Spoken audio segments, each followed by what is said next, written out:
Picture the Israelite camp in the wilderness, tents stretching across the horizon, the smell of cooking fires in the air, a restless people following a leader who'd already defied an empire. Among them is Korah, a Levite priest, a man already entrusted with sacred responsibility. He isn't a sideline nobody. He's in the inner circle, helping carry the holy things of the tabernacle. To everyone else, he's made it. But that wasn't enough. Here's a hard truth, my friend. Sometimes the most dangerous dissatisfaction comes not from those who have nothing, but from those who have almost everything. Korah looked at Moses and Aaron, public figures chosen by God, and thought, why should they have the spotlight while I fade into the background? Sound familiar? We see it everywhere today. The mid-level manager, who already earns a good salary, but resents the CEO's authority. The influencer with a growing audience who becomes obsessed with overtaking their mentor. The friend who should be grateful for their blessings, but spends more time comparing than contributing. Unchecked ambition is seductive. It whispers that you're being cheated, and entitlement, it poisons perspective. Successful people channel ambition into mastery and contribution. They say, I'll serve so well that leadership will be inevitable. Unsuccessful people demand recognition first and competence later. Let me challenge you directly. When you feel overlooked, do you double down on your craft or start plotting shortcuts? Have you ever sabotaged someone, directly or subtly, because you wanted what they had? Be honest with yourself. Growth starts where honesty begins. Share one time you felt overlooked, but chose integrity instead of envy. Your story might inspire someone scrolling through the comments right now. Korah didn't stew quietly, he staged a confrontation. He recruited 250 prominent men, community leaders with reputations to lose. Together, they approached Moses and said, "You've gone too far. The whole community is holy. Why do you set yourselves above everyone else?" On the surface, that sounds noble, like a cry for equality, but peel back the layers. This wasn't about fairness. It was about power. Korah wasn't fighting for the people, he was fighting for himself. Now let's be fair. Questioning leadership can be healthy. Progress often starts with hard questions. Civil rights movements, groundbreaking companies, and revolutionary discoveries all began when someone challenged the status quo. But there's a line between courageous inquiry and selfish insurrection. Consider these modern parallels. A talented engineer publicly undermines their project lead, not to improve the product, but to angle for the spotlight. A board member leaks half-truths to the press to unseat a CEO, tanking investor confidence in the process. A political figure stirs outrage not to serve constituents, but to climb the ladder faster. Unsuccessful people challenge authority to feed their ego. Successful people challenge authority to serve a greater mission, even if it costs them personally. Ask yourself, my friend, when you speak out, is it to strengthen the mission or to stroke your pride? Would you still raise your voice if nobody noticed? That's the litmus test of integrity. Have you ever watched someone question authority for selfish reasons? Drop your story in the comments and what you learned from it. Once Korah ignited rebellion, something predictable and dangerous happened. People who barely understood the conflict jumped in. They weren't priests. They hadn't been in the private meetings with Moses, but rebellion felt exciting. It gave them a sense of power. This is groupthink, the psychological trap where individuals surrender their judgment to the crowd, and it's everywhere today.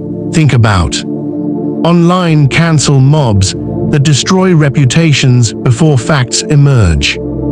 Office gossip spirals where good employees get sidelined based on rumor. Families fractured because distant relatives pick sides in conflicts they barely understand. Groupthink offers cheap belonging. It whispers, if you shout with us, you're safe, but it robs you of critical thinking and integrity. The crowd thought they were brave. In reality, they were pawns in Korah's ego play. Here's the uncomfortable truth. Following the loudest voice doesn't make you courageous, it makes you replaceable. Courage is standing apart when the mob is wrong. Take a moment to reflect. Have you ever joined a chorus of outrage without understanding the whole picture?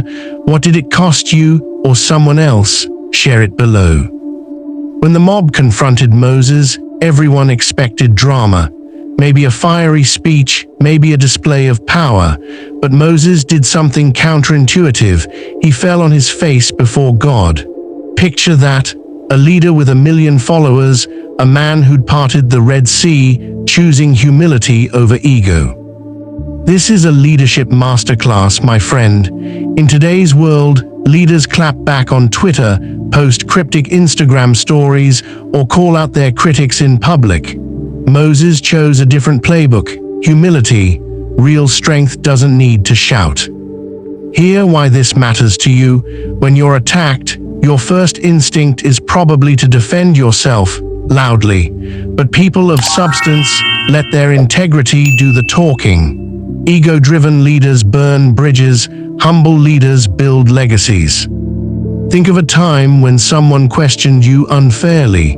Did you escalate the fight or take a breath and let your track record speak?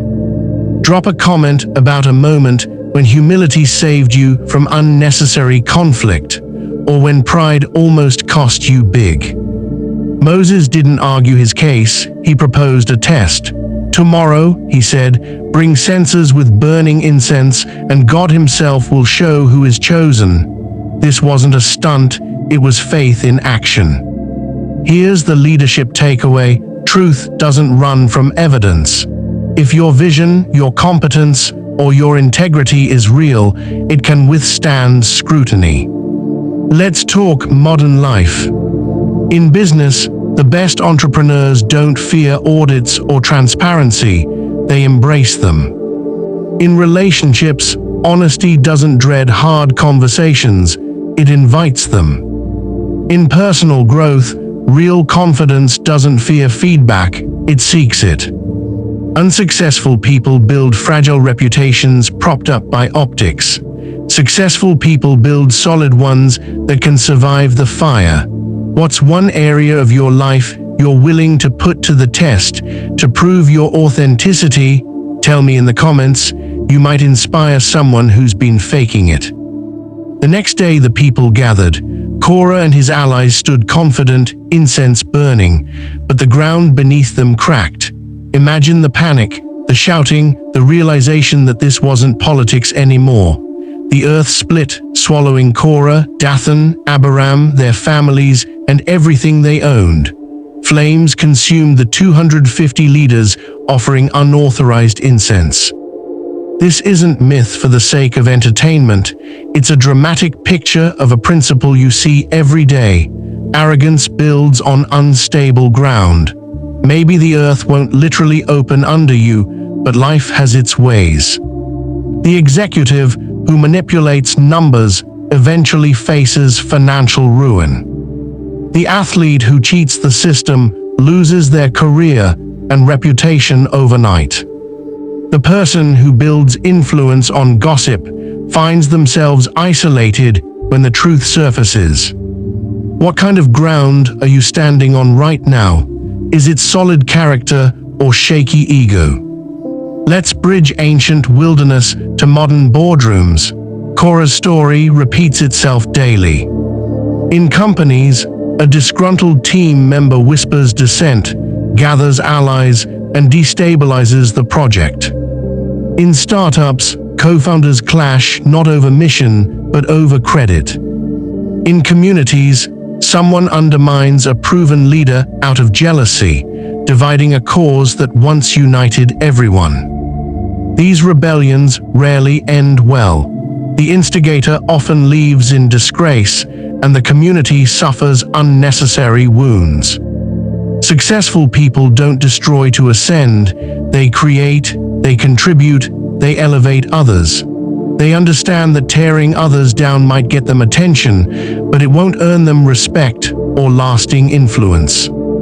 Have you witnessed a modern Korah in your office, community, or even family? What was the fallout? Share your experience. Your insight could help someone recognize destructive patterns before it's too late. Let's get real, my friend. Korah's story isn't a call for blind obedience. The world doesn't need more passive followers who never question anything.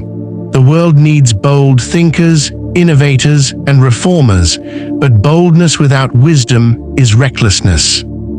Successful people understand timing and process. They master their current assignment before demanding a bigger one.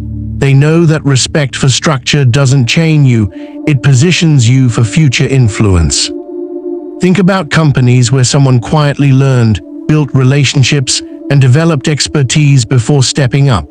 They didn't grab power, they earned it. When opportunity came, they were ready, and the transition was smooth.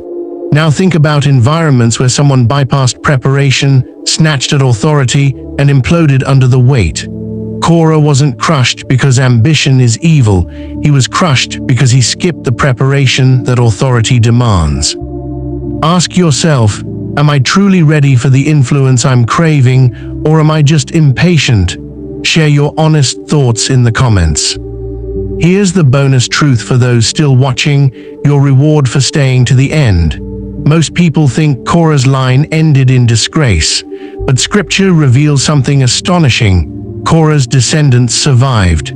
Generations later, the sons of Korah wrote some of Israel's most beautiful psalms, songs of deep worship that still inspire millions today. This should light a fire in you. Your family's past failures, or even your own, do not lock you into a doomed future. Redemption is always on the table. Legacy can be rewritten.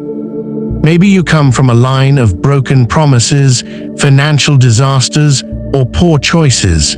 Maybe you've made your own Korah-level mistakes. The story isn't over.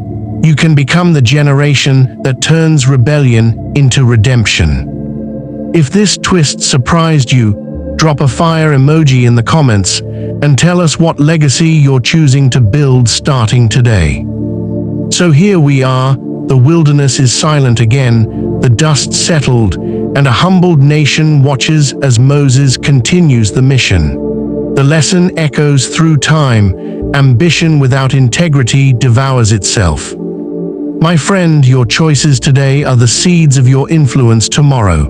Will you be a builder, patiently earning trust, or a usurper, chasing shortcuts and watching the ground vanish beneath your feet?